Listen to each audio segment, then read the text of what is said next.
Welcome my YouTube channel math science by JJ sir. तो बच्चों, इस चैनल पर हम आपको 9th और 10th की क्लासेस प्रोवाइड कराएंगे।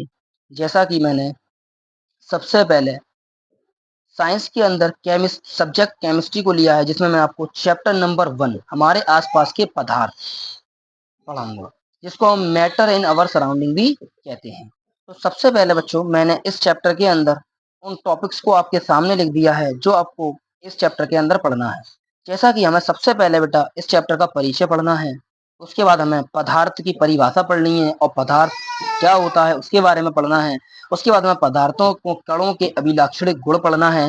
फिर पदार्थ की अवस्थाएं पढ़नी है और क्या पदार्थ अपनी अवस्था को बदल सकते हैं। एंड लास्ट टॉपिक हमें वाष्पीकरण के बारे में पढ़ना है। तो इस चैप्टर के अंदर हमें सिर्फ 6 टॉपिक्स को पढ़ना है।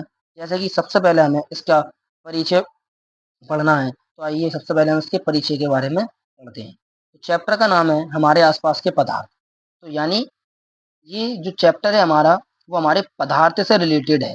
यानी अपनी आसपास हम जो भी पदार्थ देखते हैं, ये चैप्टर हमें उसके बारे में बताएगा। तो जैसा कि मेरा बेटा परिचय में लिखा है, जब हम अपने चारों तरफ देखते हैं तो हमें बहुत सी वस्तुएं दिखाई देती हैं। इन वस्तुओं के आकार, आकृति व बनावट अलग अलग होती है। इन वस्तुओं को देखकर, स्पर्श करके, सुनकर, सूंघकर या स्वाद लेकर पहचान लेते हैं। जैसे बस हो गया बेटा, कुर्सी हो गई, पेड़ हो गया, पानी हो गया, आदि हो गया। यानी बेटा आपको परिचय में कुछ नहीं है, परिचय में सिर्फ ये वाली बात है कि हम अगर अपने आसपास देखते हैं तो हमें बहुत सी वस्तुएं दिखाई देती हैं, और उन वस्तुओं के बेटा आकार भी अलग अलग होते हैं, आकृति भी अलग अलग होती है और बनावट भी अलग अलग होती है। और इन वस्तुओं को हम देखकर भी पहचान लेते हैं बेटा, इन वस्तुओं को हम स्पर्श करके पहचान लेते हैं, सुनकर भी पहचान लेते हैं, और इनको हम सूंघ कर या स्वाद लेकर भी पहचान लेते हैं। तो ये तो बेटा छोटा सा परिचय है। उसके बाद में हम दूसरी हेडिंग के बारे में पढ़ते हैं, जो हमारे इस टॉपिक की है, जिसका नाम है बेटा पदार्थ। क्या पदार्थ क्या होता है? तो देखिए, हमारे सामने बेटा पदार्थ, जिसको हम मैटर भी कहते हैं। तो पदार्थ हमारा बहुत ही सिंपल डेफिनेशन है पदार्थ की, याद रखना।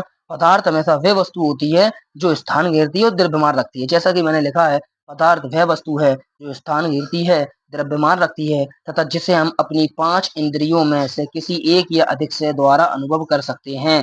जैसा कि बेटा एग्जाम्पल पेन दिया है, ताला दिया है, मोबाइल दिया है और घड़ी आदि। इसका मतलब बेटा पदार्थ कुछ भी नहीं है। पदार्थ वो वस्तु है जिसके पास द्रव्यमान होता है और जो स्थान घेर लेती है। अब देखिए, आपके पास बहुत सी चीजें होंगी, यानी बहुत सी चीजें, ओवरऑल हर हर एक चीज जो आपके पास मौजूद है, उसके पास द्रव्यमान भी होता है, उसके पास जगह घेरने की कैपेसिटी भी होती है। चाहे आप एक मोबाइल देख लें, मोबाइल के पास वेट होता है, मास होता है, द्रव्यमान होता है, और मोबाइल भी हमारी जगह घेर लेता है।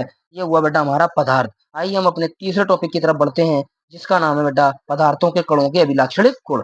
तो हम पदार्थों के कणों के अभिलाक्षणिक गुण के बारे में देखते हैं।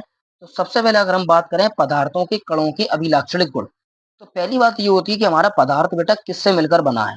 तो याद रखना, हमेशा कोई भी पदार्थ होता है वो छोटे छोटे कणों से मिलकर बना होता है, और इन छोटे छोटे कणों को हम सूक्ष्म दृष्टि से नहीं देख सकते। तो पदार्थों के आपके अभिलाक्षणिक गुण की बात अगर करें, तो जैसे कि पहला पॉइंट मेरा लिखा है, पदार्थ असंख्य सूक्ष्म कणों से मिलकर बना होता है। यानी पदार्थ के अंदर असंख्य सूक्ष्म कण हैं।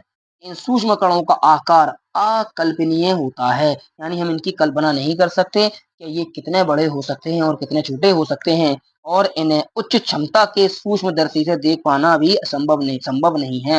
यानी हम इन्हें सूक्ष्मदर्शी यानी माइक्रोस्कोप की हेल्प से भी नहीं देख सकते। दूसरा पॉइंट होता है, पदार्थ के कण अत्यंत सूक्ष्म होते हैं। बेटा ये बात मैंने आपको बता दी कि पदार्थ जो होता है वो छोटे छोटे कणों से मिलकर बना होता है, और ये कण बहुत छोटे होते हैं। जैसा कि तीसरा गुण है, पदार्थ के कणों के बीच रिक्त स्थान होता है। यानी जो पदार्थ होते हैं, इन कणों के बीच में रिक्त, थोड़ा थोड़ा रिक्त स्थान भी होता है। पॉइंट नंबर 4, पदार्थ के कण एक दूसरे को आकर्षित करते हैं। यानी जो पदार्थ के कण होते हैं वो एक दूसरे को आकर्षित भी करते हैं, तभी बेटा ये आपस में जुड़े रहते हैं। जैसे कि हमारे पास कोई सॉलिड पदार्थ है, कोई हमारे पास ठोस पदार्थ है, जैसे कि हमारे पास कोई लकड़ी है, तो उसके जो पदार्थ हैं, उसके जो कण हैं, वो आपस में एक दूसरे को आकर्षित करे हुए हैं, जिस वजह से वो आपस में बंधे रहते हैं।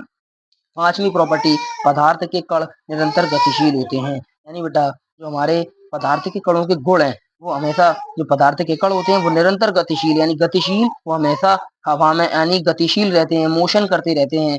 इस तरह से हमने बेटा पदार्थों के जो कणों के गुण होते हैं, इन पदार्थ के कणों के गुणों को पढ़ लिया है। जैसे कि सबसे पहले मैं आपको बता दूं कि पदार्थ के जो कण हैं वो बहुत छोटे होते हैं, ठीक है, बहुत सूक्ष्म होते हैं, इनके बीच में रिक्त स्थान होता है, और ये एक दूसरे को आकर्षित करते हैं। और पदार्थ के कण निरंतर गतिशील होते हैं। अगली स्टेट है बेटा हमारी पदार्थ की अवस्थाएं। जैसा कि यहाँ अपने टॉपिक्स लिखे हैं, जैसे कि पदार्थ की अवस्थाएं। हम अपने आसपास जो भी पदार्थ देखते हैं, तो हमारे आसपास जो भी चीज मौजूद है वो हमारी सब पदार्थ की कैटेगरी में आती है। तो जब हम अपने आसपास जो भी पदार्थ देखते हैं तो हमें उनकी भिन्न भिन्न स्वरूप होता है। जैसे कि हम अपने आसपास बेटा पानी को भी देखते हैं, हम अपने आसपास गैसेस को भी देखते हैं, हम अपने आसपास ठोस चीजों को भी देखते हैं। इसका मतलब है जो हमारी पदार्थ की अवस्थाएं हैं वो पदार्थ की 3 अवस्थाएं होती हैं। एक होती है ठोस, एक होती है द्रव, एक होती है गैस। जैसा कि मैंने आपको लिखा है कि जब हम अपने आसपास के पदार्थों को देखते हैं तब हमें ज्ञात होता है कि विभिन्न पदार्थों का भिन्न-भिन्न स्वरूप होता है। इनमें से कुछ कठोर होते हैं, कुछ तरल होते हैं व कुछ गैसीय होते हैं। इस प्रकार हम पदार्थों को उनकी भौतिक अवस्थाओं के आधार पर 3 भागों में वर्गीकृत करते हैं, ठोस, द्रव और गैस। तो बेटा पदार्थ की अवस्थाएं कितनी हो गई? 3 अवस्थाएं हो गई पदार्थ की, ठोस, द्रव और गैस।